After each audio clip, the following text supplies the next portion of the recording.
Coming up on Mountain News at 5:30, the House Speaker's race is at a stalemate.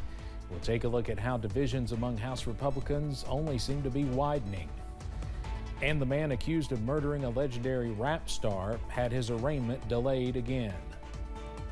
Plus, we are tracking showers to return by tonight. Those details coming up as Mountain News at 5:30 starts now. Dedicated to Southern and Eastern Kentucky, this is WYMT Mountain News at 5:30. Good evening, I'm Steve Hensley. House Republicans remain at odds about who should be the next Speaker of the House, and tempers over the situation flared during a private discussion about the issue. CBS's Natalie Brand has more from Capitol Hill.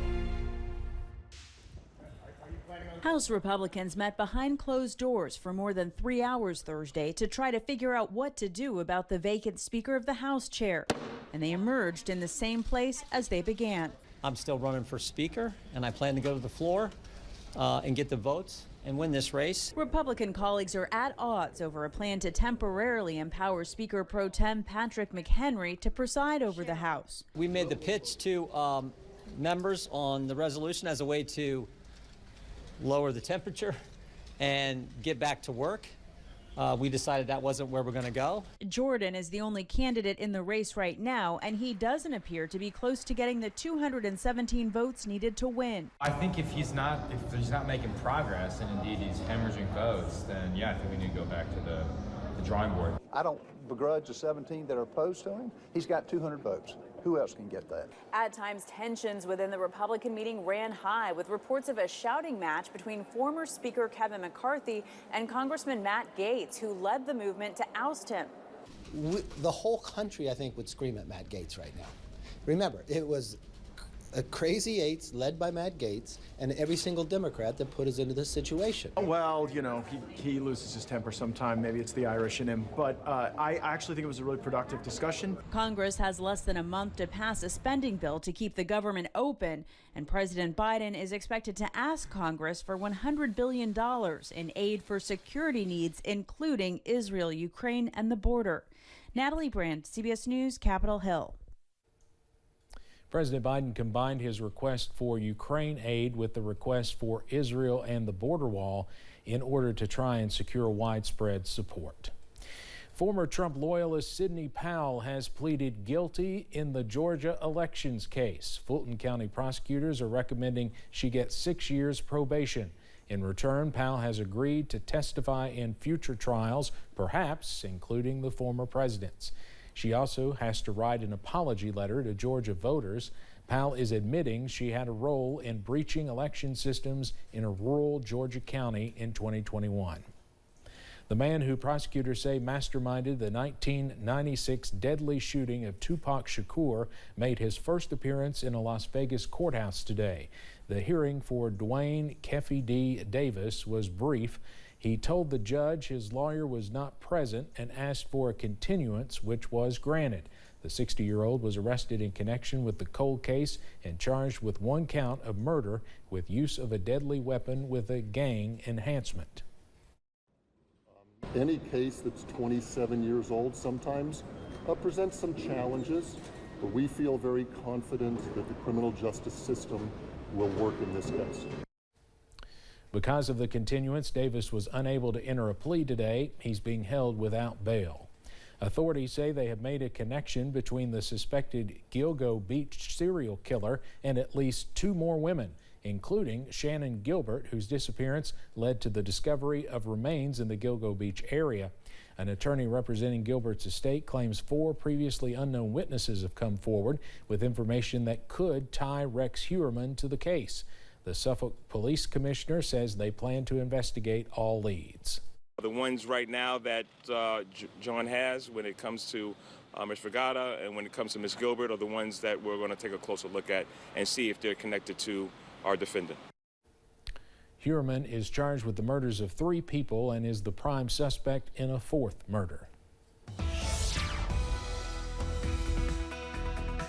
We are tracking some spotty showers across the mountains into your Thursday evening. Here's a look at satellite and radar, and you can see we are cloudy, also watching out for showers to increase. Here's a few light showers in the Cumberland Valley over portions of Wayne County, also into Pulaski County, watching out for a few sprinkles not too far away from downtown Somerset. And in the Big Sandy Valley, still watching out for more showers near Pikeville and Pike County, also stretching into Martin County as well. A few light showers here as well. Here's a live look from Jenkins, and we are cloudy but beautiful. Check out that fall foliage back in the distance as we are approaching the peak of fall foliage season here in the mountains. Those temperatures are close to average on Thursday, middle to upper 60s, 68 for Manchester, 67 for London, and 66 over in Jackson at this hour. Also tracking some breezy winds out of the south and west, upwards of 15 to 20 miles per hour. As we go into tonight, those rain chances will continue to increase across the mountains, and those lows back in the middle 50s, and more showers on the way on Friday before some cooler and drier weather for this weekend. That full forecast coming up in just a few minutes. Steve? All right, Cameron, thank you. President Biden is preparing a rare primetime address tonight from the Oval Office to explain the U.S. response to the conflict between Israel and Gaza. As CBS's Tina Kraus reports from Tel Aviv, there are signs the war is on the verge of intensifying. Israel's defense minister told troops gathered at the Gaza border they will soon see Hamas territory from the inside, signaling a ground invasion could come soon. The Israeli military has updated the number of hostages being held by Hamas to more than 200. Devastated family members are calling for their immediate release. Stop now and release all children, babies, elderly, women that are not part of this war. Prime Minister. A day after President Biden's visit, Britain's Prime Minister arrived in Israel to show his support. I'm proud to stand here with you in Israel's darkest hour. As your friend, we will stand with you in solidarity. He also mourned innocent Palestinian civilians caught in the crossfire of Israel's blistering airstrikes on Hamas in retaliation for its brutal October 7th terrorist attacks. Israel has agreed to allow humanitarian aid into Gaza to relieve the suffering of civilians, while Hamas continues to fire rockets across the border. Here in Tel Aviv, we've been hearing sirens sounding the alarm. This resident showed us debris he says came from a rocket intercepted by Israel's Iron Dome defense system. He says it's up to Hamas to end this war. When we put down our weapons, they attack us. If they put down their weapons, there will be peace. Israel had originally said it would allow no aid into Gaza until Hamas releases the hostages. But with more than 1 million Palestinians displaced from their homes, the first delivery of food, water, and medicine could begin arriving tomorrow. Tina Kraus, CBS News, Tel Aviv. The U.S. State Department says it is watching carefully to make sure aid arriving in Gaza gets to civilians, not Hamas. Well, President Biden is expected to make a direct appeal to the American people to continue funding the wars happening abroad. You can watch his primetime address tonight at 8 o'clock here on WYMT. His address will come on the eve of the White House requesting more than $100 billion from Congress. The money would go towards aid and resources to Ukraine, Israel, Taiwan, and the U.S. border with Mexico.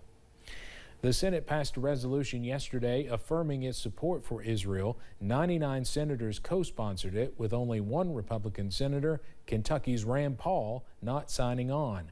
The resolution passed with a vote of 97-0. It affirms Israel's right to defend itself, condemns Hamas's attack on civilians, and also condemns Iran's support of terrorist groups.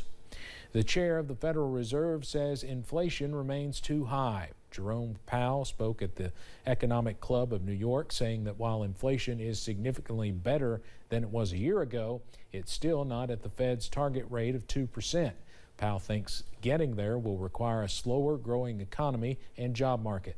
Policymakers did not raise interest rates when they met in September, but indicated there could be another increase before the end of the year. The FCC voted to open a process that could reinstate net neutrality rules for internet providers today. The 3-2 vote sets in motion what's expected to be a months-long debate over the future of rules set on internet providers. The FCC proposal would regulate internet providers and stop them from blocking or slowing down consumers' access to websites, and also speeding up access to favored websites that pay a fee. Coming up on Mountain News at 5:30, experts say the real estate market in the past couple of years has made a lot of buyers rush into decisions. How to avoid buyer's remorse with big purchases. And a soggy and breezy Friday is on tap across the mountains. Your forecast coming up after this break.